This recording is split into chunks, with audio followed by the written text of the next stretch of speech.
Well, our lesson today, what is God's will? What is God's will?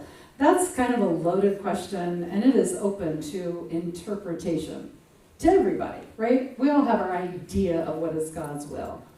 I can remember my grandma when I was little, if the president or the guy she wanted to be president was voted in, it was God's will.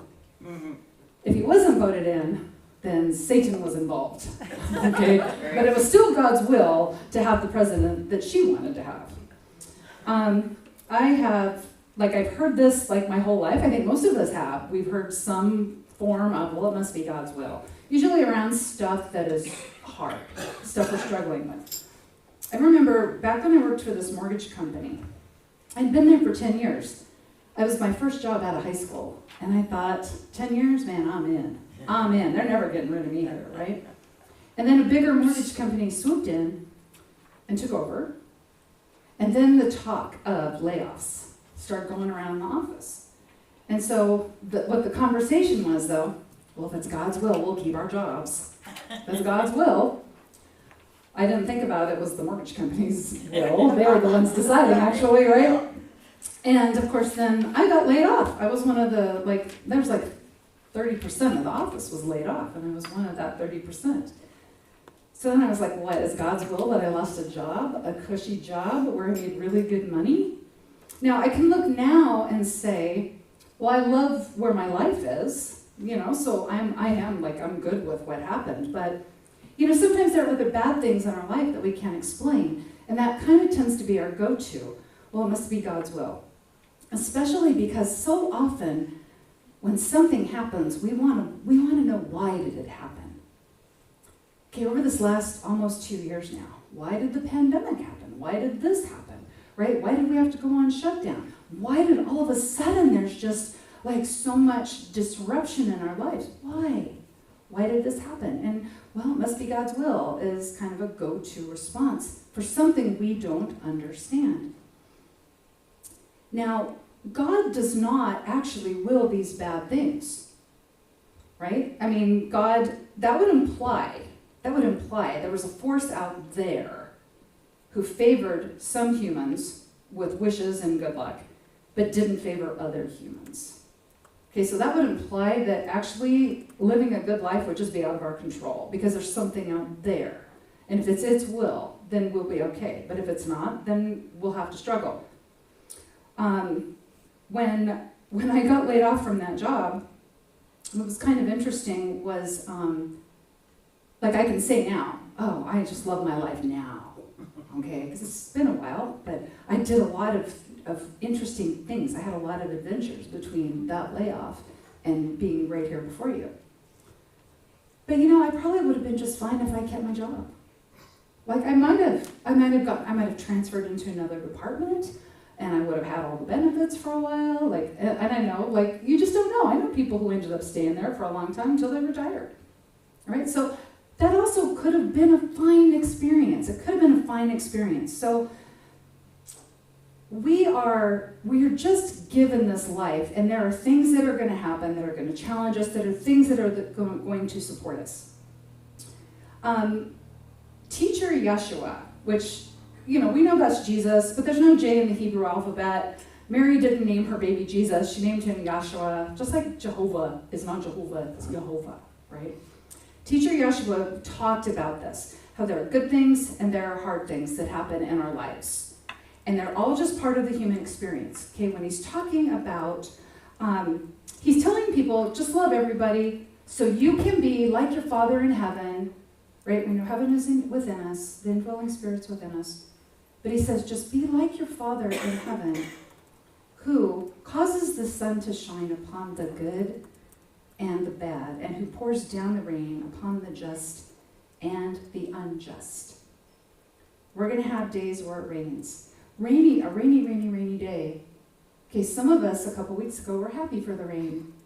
But I have an acquaintance in Yucaipa who was not, because it meant that they had to evacuate their house. Right? We all just deal with our days in the best way that we can. Every one of us is given the same opportunity to call forth the good, no matter what is going on out here. And so maybe, is it God's will that we just do the best with what we've got? Maybe that's God's will. Now, when I got older, like when I was young, I was, I had the belief that God was out there and just whatever happened was up to God. Then when I got a little older, this is when I discovered New Thought metaphysics. And so I still thought of God, though, as out there. But see, now I was like super enlightened. I called it spirit. I was like, I'll just call it spirit. But I still thought it was out there. And so I thought that my sky daddy out there was going to grant me everything I wanted. And so I thought, like at that time, I really wanted to be a healer. And I took a bunch of classes, and I worked as a massage therapist in a chiropractic office. And I was doing a lot of that kind of work, and I loved it, and I was happy. But I kept thinking, okay, well, if it's God's will, this will always work out. But it was hard. It is hard being self-employed. I mean, I in a chiropractic office, I was self-employed, and it is really hard. And so I had all kinds of challenges that I faced all the time. But I always thought, well, if it's the universe wants me to do this, it'll make everything work out for me. See, I was still looking for something out there to just make it all easy for me.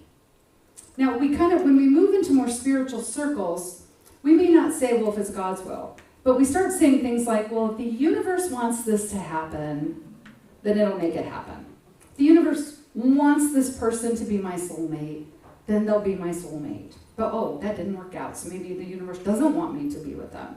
Maybe the universe didn't want me to succeed at this thing I was excited about. So we're still putting responsibility on something outside of us. And so I did that for a while, and it was fun. Right? I was just like, the universe will take care of me. And it was fun when things worked out. But what's kind of funny is that even when things didn't work out for me, then I had the universe to blame. I was like, well, the universe didn't want that to work out. The universe didn't want me to get off flour and sugar, because if it wanted me to do that, it would have just taken away all desire for flour and sugar. It would have been so easy. There would be no withdrawal. There would be no feeling of detoxing. Right? It wouldn't be on my mind all the time. So the universe is okay with me just eating cookies. Right? Justified. Like I could justify anything that I wanted. Okay? So I was thinking, of course, then I came to Unity, and, well, I'll talk about that in a minute. But back to, what is God's will? I wanted something just really simplified. Like, what is it? Just right here, just flat out. Is it God's will that we do the best with what we've got? Is it God's will that we have faith? Is that what God's will is? But then teacher Yeshua said something super simple. Super simple. It's so clear, and it encompasses the entire package of our life. He said, I'm not here so that you can have life. I'm here so that you can have it abundantly. Abundantly. Having an abundant life. That is God's will for us, to have an abundant life. Now, teacher Yeshua was not teaching about getting more money, okay, or climbing up the corporate ladder, or becoming an entrepreneur. He was teaching about us having a relationship with the indwelling spirit. That is how we call forth abundance. That's what we are calling forth as abundance into our life. But sometimes we think it's money in good times. Okay, so it's living our lives abundantly. That is God's will. And we know abundance is not just the stuff in our life. Abundance, living abundantly, is a way of thinking and acting. Just like poverty consciousness is also a way of thinking and acting. Okay, so abundance consciousness is a way of thinking and acting. So God is all of that abundance. Okay, we are living and being what God is through us, for us, as us. So we don't ask for abundance. God doesn't give us the abundance because God is abundance. Just like God doesn't hand out wisdom or understanding, God is wisdom and understanding. Okay, God is not acting in our life. We are the activity of God in our life. It is coming through us, for us, as us, and into our life. Those creative urges, that's God as the creative urge working through us. so that we want to create this new experience in our life really bad. We just have to have it. So God's not acting on our behalf. We are the activity of God. So we live a life abundantly, and we call forth God through us, for us, as us. So when we are living a life abundantly, we're doing two things. We're establishing a relationship with the indwelling Spirit, and then we call it forth out into the world. Okay, we call it forth through us, for us, as us. God's will for us is it's abundance that includes goodness, and that includes peace, and that includes loving, healthy relationships. Okay, it includes all the good. Abundance includes all the good because God is all the good. God's not going to not hand out one thing. Well, here, have some love, but forget the success. You got the love, that's enough, right? God is just all things. Okay, so we're calling forth that good. We call it forth through us, for us, as us. We're expanding it out into our lives. And then out in the package of our life, and the package of your life is everywhere you go. It's all the people that you interact with. It's all the things you do. And it's how you do all the things that you do. Now, when we call forth that abundance, that is God, through us, for us, as us, out into our life, it gets momentum. We've given it momentum. And then it keeps going. And we don't even have to be conscious of what good it's doing out in the world. Okay, you throw a little tiny stone into a pond. Okay, you've thrown the stone hits the pond, and it creates that first ripple. That's on you. But then the ripples just keep going, right? The ripples just keep on going. So that's what God is doing, working through us, for us, as us. It keeps going. Once we call it forth through us, it keeps on going. And the way that we might see this is, maybe you will smile at somebody. Bless you. Maybe you'll smile at somebody, and then that will help them. They'll think, well, you know what? She seems like she's in a pretty good mood. Maybe things aren't so bad. And then you go out then you do something a little different. And you don't know the kindness that you shared. You just don't know what happens once that person takes it and they go out into their life with it. We just don't know all the good that's happening. So goodness and peace within us, that is God's will for us. It's not the things that cause us the grief and heartache. That's part of our human experience. It's not the things that cause us struggle and fear. That's part of our human experience. A world of fear, struggle, and lack, that is a world of tribulation. Now, I don't know how familiar you are with the word tribulation, but I remember hearing about it when I was a kid. My grandma would watch Hal Lindsey on TV, and he would talk about the tribulation was a-coming. Tribulation was coming. Well, you know what? It's already been here, and it's always been here. It's always been here, because a tribulation is a trial that we go through. It's stress, it's overwhelm, it's suffering. It causes us, it's a situation where our endurance is tested. Our faith is tested. How often has your faith been tested in the last month, or year, or 2 years, or 5 years, right? How often has your faith been tested? That's a tribulation. Teacher Yeshua talked about this idea of tribulation. He was speaking and saying all these lovely things like, ask and you shall receive. So far you haven't done this. Ask anything in my name and you'll receive it, and then your gladness will be full. He talked about how much God loves each person. Then he says, these things I have said to you, these things I have said to you, that in me you may have peace. Now when he says, in me, that you may have peace, when he's saying in me, he's saying in my name. Trust what I'm saying about the indwelling Spirit. Trust me when I say all these things I do, you will do and more. Okay, that's what he's saying when he says in me or in my name. He goes on to say, in the world you will have tribulation, a test of our faith. He says, but have courage. I have conquered the world. I have conquered the world. Yeshua embodied the Christ consciousness. That's how he conquered the world. And he's teaching us how to also embody that Christ consciousness. So when you hear Christ, like Christ consciousness, this is the great I am. This is the part of us that's the image and likeness of our Creator. Right? We're in the human experience, we may make choices that aren't so great, that don't honor ourselves or the people around us. But within this consciousness, when we embody it, we are calling forth all the good that is available to us. The compassion, the mercy, the creativity, the curiosity, the understanding, the wisdom, the love, the love. He did say this, all these things I do, you will do and more. You will do even greater than I do. He's basically saying, like, if I did it, you can do it too.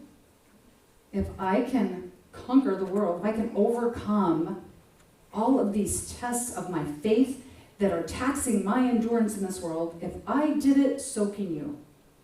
Just by tuning in to that relationship with the indwelling spirit. If you Google, like, God, or not God, because that would just be everything on the internet, but, like, I can't tell you how many verses I've seen, like, it's so prominent in the Bible. Put all of your attention on God. Seek God all the time. Think about God all the time. Talk to all your friends about God all the time. Like, there's a lot of emphasis focused on putting our attention on God.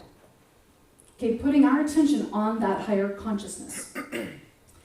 And that's because when we are focused on the indwelling spirit, we can walk in faith. But when we start looking out into our world, out into the conditions that are surrounding us right now, that's where we start losing faith. Keep your eye on God it just helps us to keep in faith, to keep living in our faith, to keep making choices based on our faith. Okay, so we lose our faith when we're focused on stuff happening out there, and it needs to change so that we can be happy. This thing needs to be fixed so that I can live my best life. And that bad thing over there, it needs to never have happened so that I can grow into the person I've always dreamed of growing into. That's what's happening when we're looking out there, when we've taken our focus off of the indwelling spirit. We grow our faith by going within. We grow our faith by being really committed to that relationship with the indwelling spirit. So here's where the Unity teachings, when I came here 20 some odd years ago now, they both scared me and empowered me. Okay, it's scary.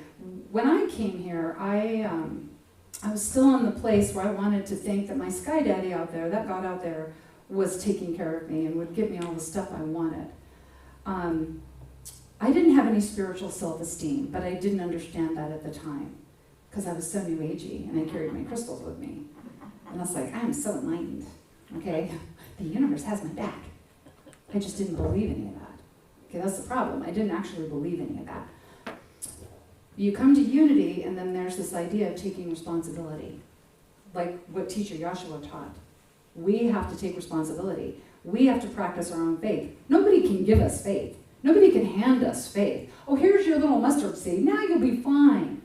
No, we've got to do all that work ourselves. So coming here, I couldn't handle the idea of taking responsibility for myself because I would have to stop blaming the circumstances of my life.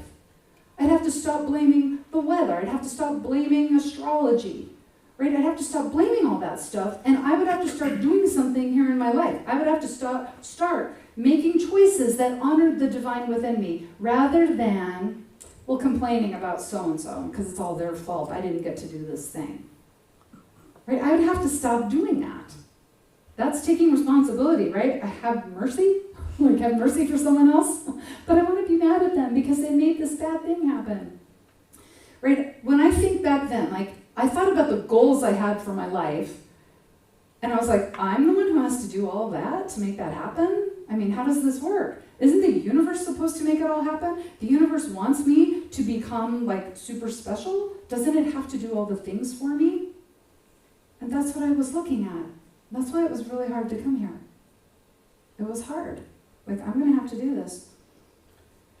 You come to Unity and you've got our 5 principles, which we said at the beginning of service. We take responsibility for living those principles. It's not enough to know them. It's not enough to have them, on a little card that we carry around with us. God is all things. That's something we have to keep reminding ourselves of. God is all things. Okay, when this event is happening and we didn't like how it went, okay, well, wait, God is all things, and that means God is active within this event. God is active in every person because God is all things, and that means me, and that means everybody else on this planet. The activity of God can work through anything, and if we look for the activity of God, that's how we call it forth. Right? That's how we call it forth. We don't notice it if we're not looking for it specifically, if we do not tell our brain. Okay, we have to look for the activity of God. All right, and then here's where we take big responsibility. I create my experiences through my way of thinking and acting. That's on me. I have to choose. I have to make the choice to stop being judgmental about things and instead have mercy for maybe people who I don't like. Right? You don't have to like everybody, but we can have mercy for them, and we can remind ourselves, okay, God is at work in them, even though I don't want to believe it or like it, and I don't like them, but God is at work in them. And who knows how the activity of God will work through them for good, for other people. And maybe I'll never notice it, but I'll remember God is at work in them. Okay, the fourth principle, meditation and prayer, help us to better experience that relationship with our indwelling spirit. Meditation, prayer. How often do you meditate? How often do you pray? So I'm a minister, but I have to write myself a note in the morning. Okay, pray.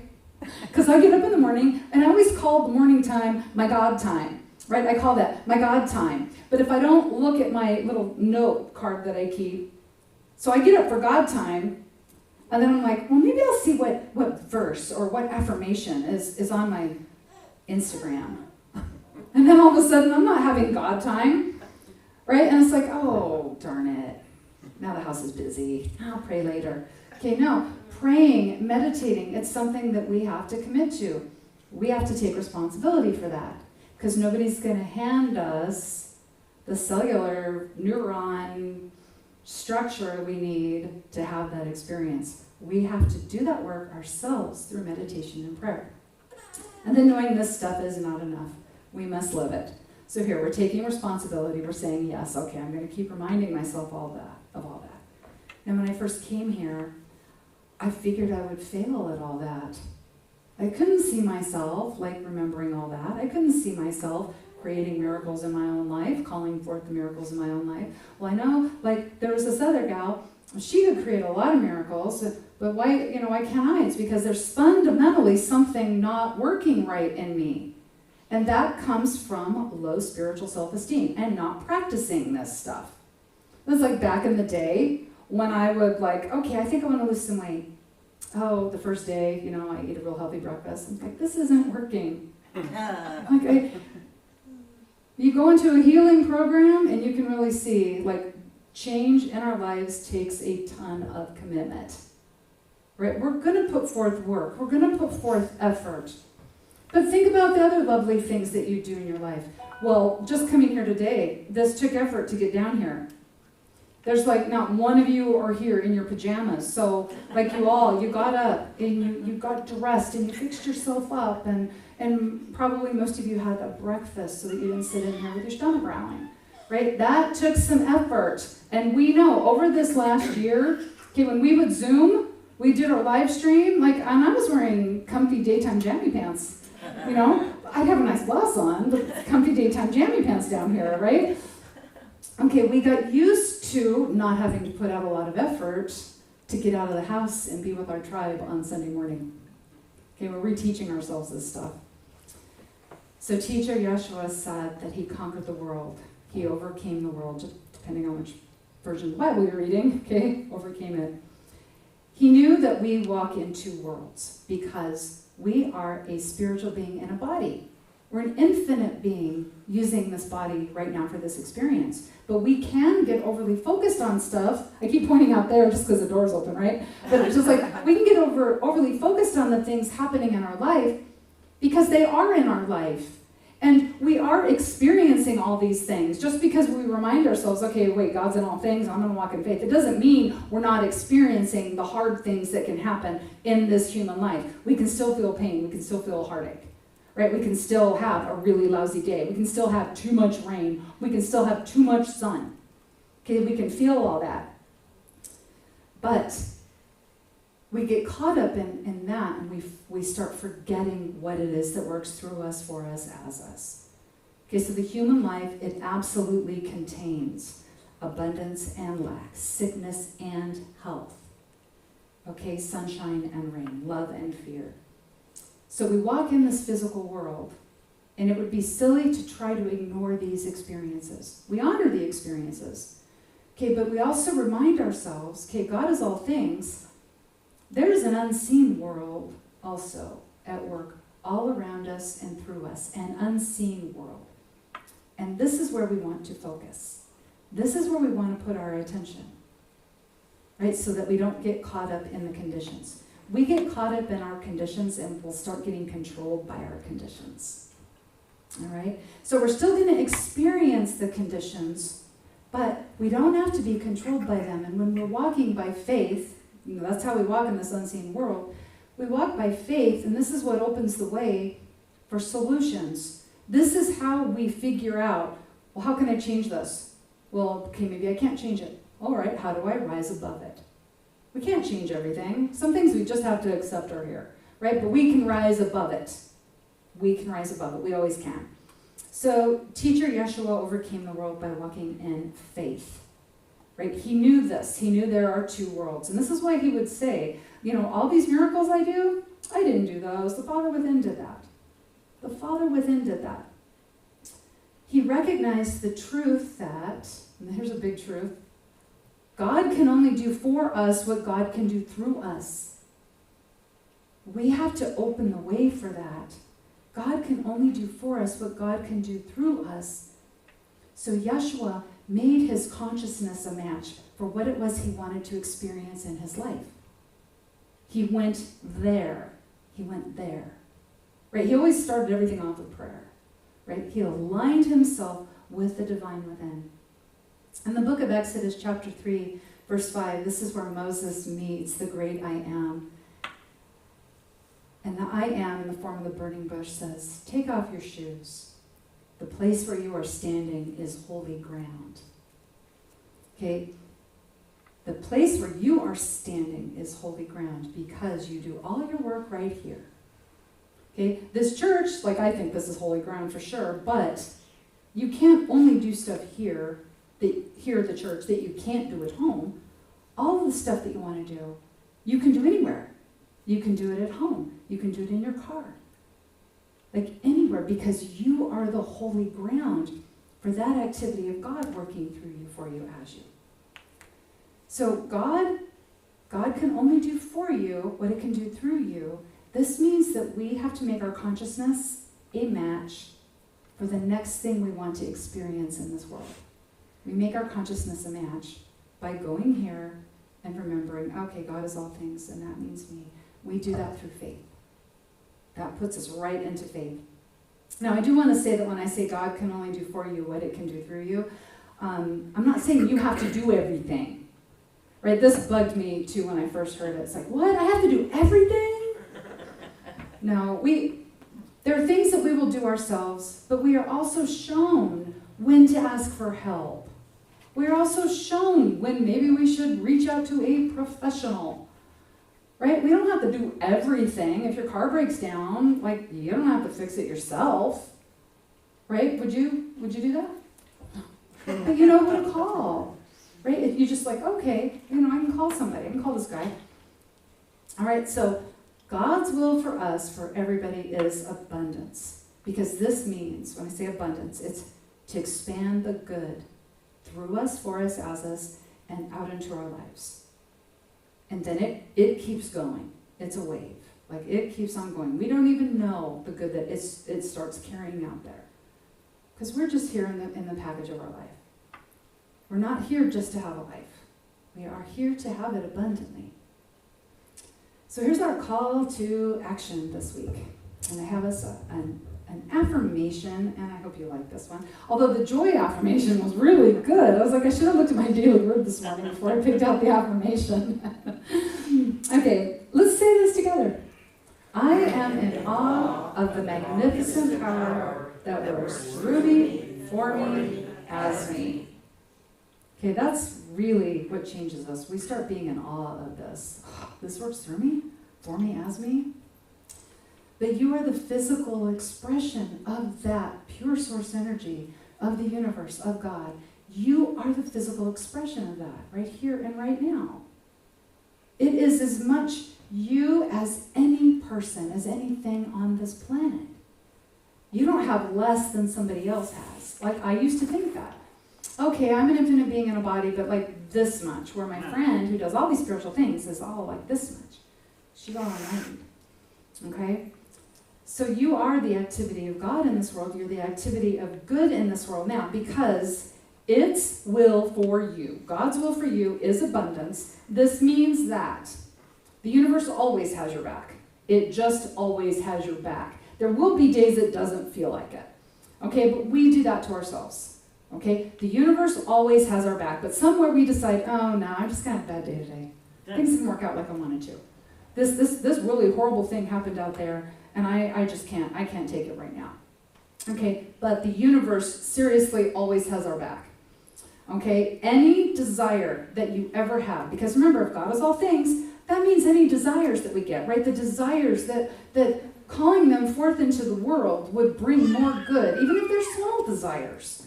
Okay, but the desire comes also is from all of that. So we call forth a desire, we are excited about it, well, it brings along with it the means to make it so. Okay, does that sound kind of funny? But the desire, it's not just a desire, it's also the how you're going to do it. Okay, the desire will bring with it the how. And our job, of course, is to wait and let that how unfold in our life. Anything that we could possibly need, okay, the resources, the ideas, they will unfold. We'll start getting understanding about what to do next. So that's all God's part. That's God's part, right? We don't have to know how stuff is going to work out. We just have to know what. Okay, what is this next thing we want to create? What is the abundance we want to call forth through us? Now here's our part. Here's our part. And listen, your freedom lies in taking responsibility and having faith. Okay, I learned it, and you know what? I didn't want to do this. I wanted things to be easy for me. And so I will tell you, if I could figure this out, if I could actually finally get this into my head, it's like when I take responsibility for maintaining the relationship with the Spirit that is always giving itself to me, it's always like putting it out there. When I finally figured out, okay, if I take responsibility just to maintain this relationship, to be present for this relationship, it's the best listener, it's the best giver. So I did my part too. I listened. I received. I gave back. And so if I can do it, anybody can do it. All right? Remembering who you are and what it is that works through you, for you, as you. Okay, this is our charge, right? We're not going to be given a magic pill where we can just walk around all day and it's like, oh, I'm an infinite being in a body. Life is so good. I just manifest everything I want to. We don't have that, right? We call it forth through us by maintaining that relationship and remembering who we are. So keep remembering these principles. Now I printed up some extra copies this morning, and they're in the back in that basket, the 5 unity principles. You can take it with you today, right? If you got a welcome packet, visitor packet, it's in that packet for you too. All right, but it's a good reminder. I still read it, right? A lot of Unity people who've been here for just ages still read it. All right, so we keep focusing on these principles because it does something to our brain. Our brain is designed to be a helpful assistant when we give it a command. So here's some science on how this all works too, right? We don't always consciously give our brains a command. But a lot of times, I know, like for me, it's unconscious, right? Oh man, why is this going to be hard? Why did this happen? And my brain's like, I'm going to show you. Here's some more like evidence of why it's going to be hard. But when we consciously give our brain the command, okay, God is all things, and that means me. Okay, how's the activity of God going to show up in my life today? The brain. You just gave it an instruction. It's like, I'm going to show you. I'm going to show you. I'm going to show you all the ways that God's showing up here, and there's activity everywhere. But we have to keep feeding it the information, because we have old unconscious information, old unconscious tapes that are running a lot more in our head, in our subconscious mind. So we just look at the unity principles all the time, or whatever it is you want to look at, just that reminds you to keep looking for the presence of God everywhere. Okay, so this is our responsibility, to shine our light, to be the light in this world, right? Not just think about it and say, oh, okay, I'm the activity of God in this world. I'm the activity of God in this world. Then we go home, it's like, oh man, this didn't work out so good. Oh man, there's some bad things happening out there, right? That's our responsibility, to keep shifting our thoughts back away from that and actually act like the activity of God in this world. This is what gives us the courage to do the hard things, because so much of what we are going through in our lives, if we're changing something in our life, it might be that we're giving up something that doesn't work for us. So a lot of times there are hard things that we have to do, that we have to commit to. And if we give up, if we think, well, that's just too hard, if the universe wanted me to do that. Like, I'm always going to go to health and weight, for those kind of examples, because you can't lie about being on a diet for too long, right? You just can't. There is a lot of work that goes into that, and when you're doing the work, it starts showing. But we have to be committed. We have to be committed. Changing our lives and remembering to walk in faith more than we are being in the conditions of this world, that takes courage. It takes courage and it takes fortitude. The good doesn't just happen through us. The good just doesn't happen. We're calling it forth. And we call it forth through our way of being. Okay, not what we wish for. We don't call forth anything when we're wishing for something. We call it forth by being it. Being that vessel for the good. And this is how we are creating heaven on earth. So, until next time, remember, you are the activity of God in this world, and God's will for you is abundance. And everything you need comes along with however that abundance is looking in your life. And everything you do, you are blessed, and so it is. So it is. All right.